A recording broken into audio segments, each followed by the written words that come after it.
It was nearly midnight when the pounding on my front door started. At first, I thought it was a dream until I heard the unmistakable sound of police radios crackling just outside my window. My heart started racing. What on earth could be happening at this hour? Then I heard her voice. That sharp, nasal tone I'd recognize anywhere. HOA Karen, the neighborhood's self-appointed queen of rules and petty vendettas. And she was telling the officers I was some kind of dangerous threat. The funny part? She had no idea who I really was. And that calling the cops on me was about to be the worst mistake she'd ever make.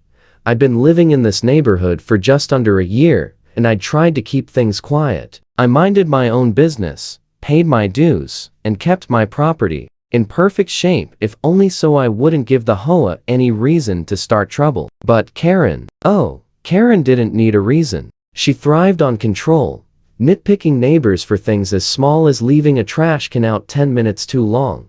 Our first run-in had been a few months back when she knocked on my door at AM to inform me my mailbox was too shiny and didn't conform to community standards. I thought she was joking. She wasn't. I polished it just to spite her, and from that day forward, I was on her radar. Fast forward to that midnight knock. I peeked through the blinds to see two police officers standing on my porch, Karen a few steps behind them, with her arms folded and a smug grin plastered across her face. She looked like she'd just won the lottery. I opened the door and stepped out, instantly greeted by the blast of cool night air and the flashing red and blue lights bouncing off the houses. "Sir," one officer began, "we received a call from a resident about suspicious activity here." Karen jumped in before I could speak. "Suspicious? It's criminal. He's been running some kind of operation out of his garage at all hours, disturbing the peace. I've heard loud machinery, voices, maybe even weapons." I had to bite the inside of my cheek to keep from laughing. Weapons? Really? The truth was, I'd been working late that night in my garage because I was restoring a classic motorcycle. I was using a small air compressor and some hand tools, not exactly the sound of a crime syndicate. But Karen saw an opportunity to stir trouble, and she took it. I calmly looked at the officers. "Gentlemen, you're welcome to take a look. I think you'll find my operation is nothing more than a Harley that needs a lot of love." They followed me into the garage. One officer raised an eyebrow, clearly amused, as he saw the dismantled bike, the scattered wrenches, and a half-empty mug of coffee. Karen hovered in the doorway, expecting to see, who knows, maybe a secret bunger. "Looks like a hobby," the officer said flatly. But Karen wasn't done. "He's lying. I've seen strangers come and go, and I know for a fact." That's when I decided to end this little charade. I reached up to the shelf, grabbed my badge case, and handed it to the nearest officer. "Special Investigator, State Department of Criminal Justice," I said. Karen's eyes widened. The smirk vanished.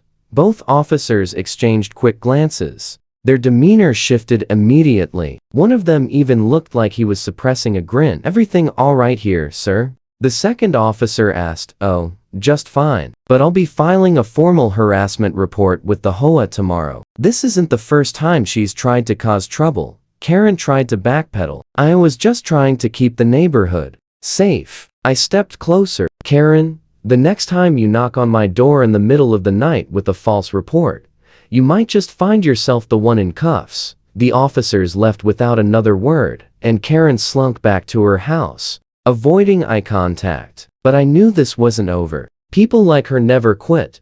The next morning, I got a call from a friend in the HOA board, someone who didn't particularly like Karen's antics either. Turns out, my report wasn't the only one. She'd been harassing at least 3 other neighbors in the past month, calling the cops on trivial things like a barking dog or a kid's basketball hoop. The board was getting tired of her, and I had a plan to make sure her reign of terror ended for good. I started documenting everything. Every time she drove past my house too slowly, every petty note she taped to my mailbox, every time she complained at HOA meetings. And because I worked in investigations, I knew exactly how to compile it in a way that would leave no doubt about her behavior. A week later, my chance came. Karen showed up at my house in broad daylight, screaming, about how my dangerous motorcycle parts were an eyesore. She didn't know I had a body cam recording the entire thing. When I presented my evidence to the HOA board complete with timestamps, audio, and video, they were stunned. They voted unanimously to censure her, strip her of her unofficial compliance officer role, and place her under watch for harassment. Karen's face when she heard the decision? Priceless. She avoided me for weeks after that, but I had a feeling she was just regrouping, and when she finally made her next move, it would make that midnight knock look like child's play. I wish I could say Karen learned her lesson after the HOA stripped her of her unofficial compliance officer role, but that would be giving her far too much credit. If anything, it seemed like losing her position only made her more determined to get back at me. She went quiet for a while to quiet, and I knew from experience that when someone like Karen goes silent, it's never because they've moved on. It's because they're plotting. About a month after the midnight fiasco, my life started feeling normal again. I was back to working on my motorcycle project in the evenings, enjoying weekend barbecues, and even striking up friendly conversations with the few neighbors who had once kept their distance. The whole neighborhood seemed lighter without Karen, constantly patrolling the streets with her clipboard and scowl. But peace, as they say, never lasts long. It started on a Friday evening in late spring. The sun was setting, painting the sky in streaks of orange and pink, and I'd invited a few friends over for a backyard barbecue. Nothing wild, just good food, laughter, and some music playing low in the background. Kids were running around, chasing each other. My buddy's golden retriever was curled up under the picnic table, and the smell of burgers on the grill filled the air. From my patio, I could see Karen's house across the street. She was on her porch, pacing back and forth, like a guard on duty. She had her phone in hand, and every few seconds, she'd glance in our direction with that same tight-lipped frown. I knew exactly what was about to happen. Sure enough, 20 minutes later, a pair of headlights rolled slowly down the street. A police cruiser. The same officer from the midnight incident stepped out, his posture almost apologetic. He looked at me like he was already exhausted just from pulling up. "Evening," he said. "We got another complaint." Before I could respond, Karen strutted down her driveway like she owned the place. "They're drinking, they're being loud, and I know they're up to no good. Probably drugs." She said the word drugs in a whisper, like she was narrating a true crime documentary. The officer glanced at our group adults sitting in lawn chairs, sipping soda and iced tea, kids toasting marshmallows over a small fire pit, and his expression said it all. "Ma'am," he sighed, "this looks like a normal get-together." But Karen wasn't letting it go. "You're not looking hard enough." I heard things. Loud laughter, shouting, strange smells. She sniffed the air dramatically. "Probably marijuana." I couldn't help but laugh at that one. "That strange smell is hickory smoke from the grill, Karen. You know, for the burgers?" Her face twisted in irritation. "Don't get smart with me." That's when I decided I'd had enough. "Officer," I said, "would you mind stepping inside for just a second? I have something I want to show you." He followed me into my house and into the kitchen, where I had a folder waiting on the counter. My Karen file. Inside were printed screenshots of texts and emails she'd sent me, HOA meeting notes where she'd singled me out, and a log of every time she'd called the cops or complained. Each entry was dated and described in detail. The officer flipped through the pages slowly. "This is a lot," he muttered. "Exactly. And it's not just me," I said. "She's been doing this to other neighbors too. I've already talked to 2 of them, and they're willing to give statements." He nodded thoughtfully. "I can't tell you what to do, but if you're considering filing a formal harassment complaint, this is more than enough to start with." By the time he left, Karen was still standing at the edge of my driveway, arms crossed, waiting for some sort of victory. Instead, the officer gave her a short, clipped nod and drove away without so much as a warning to me. The look on her face was priceless, like she just realized the game was starting to turn against her. The very next morning, I made my move. I filed a formal complaint with the police department, detailing her repeated false reports and harassment. I also sent copies of my evidence to the HOA board, along with a written statement from one of my neighbors she'd previously targeted. But I didn't stop there. I decided to let Karen dig her own grave. For the next 2 weeks, I kept my property in perfect condition, stayed within every single HOA rule, and even made a point of waving politely whenever I saw her. She clearly hated that I was giving her nothing to work with.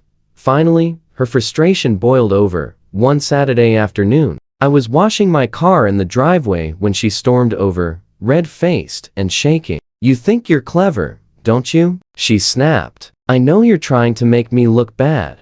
I kept my voice calm. "Karen, you're doing a fine job of that all by yourself." That pushed her over the edge. She started yelling about my dangerous motorcycle parts and illegal modifications, and how she was going to make sure the county came down on me.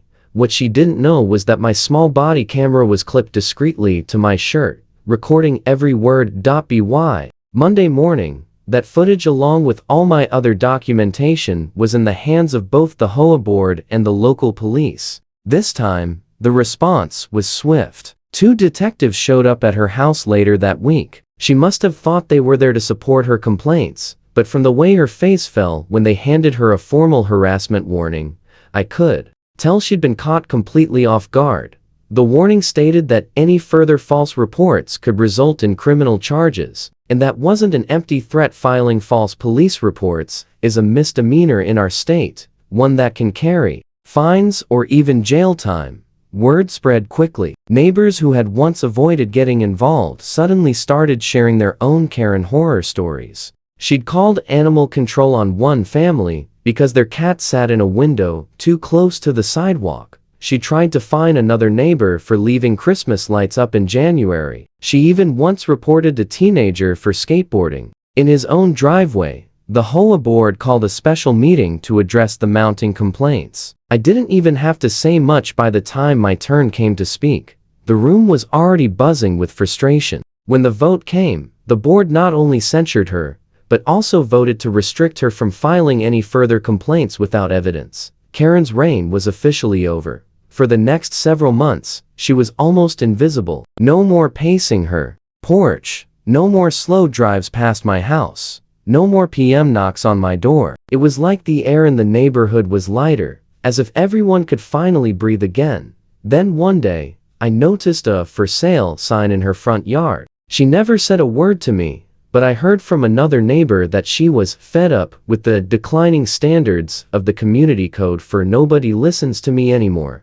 The day the moving truck pulled away, I was in my garage, with the door open, music playing, and my hands deep in grease working on my motorcycle. I didn't wave goodbye. I didn't need to, because when you stand up to a bully, especially one who hides behind HOA rules and false reports, you take away their only weapon: fear.